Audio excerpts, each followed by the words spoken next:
हजार नहीं कुछ सिवा प्यार के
फटाएंगे।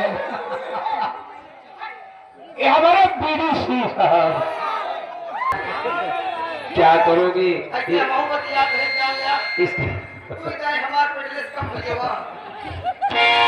मोहब्बत ऐसे होती है कि जब मुलाकात नहीं होती 1 साल इंतजार करते हैं तो फोन के सारे जीते हैं तो क्या करोगे, कुछ ना कुछ तो दिक्कत आ ही जाएगी। सही बात है।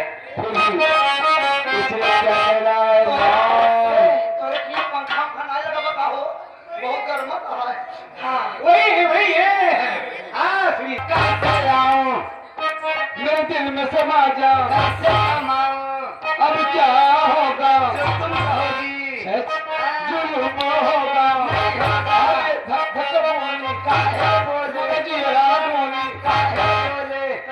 बताओ।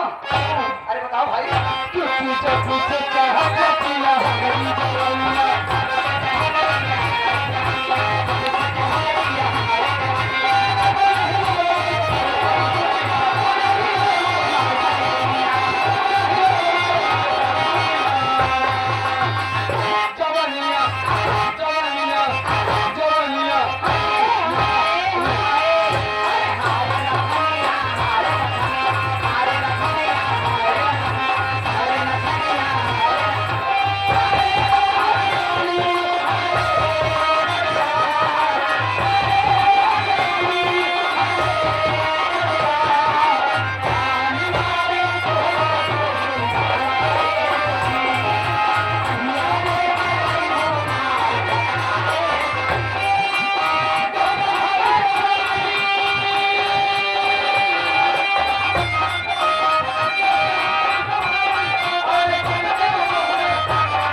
मर गया है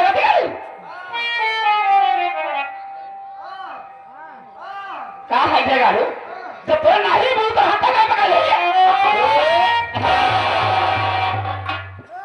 ई आसन बढ़िया बा पारे जी।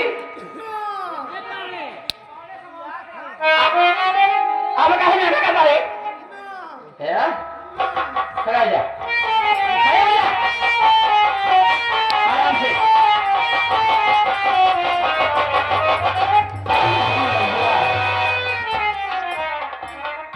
अरे नदी गाड़ी ताकत से तोड़ ले गया। आराम से खड़ा हो जा बाबू, आराम से।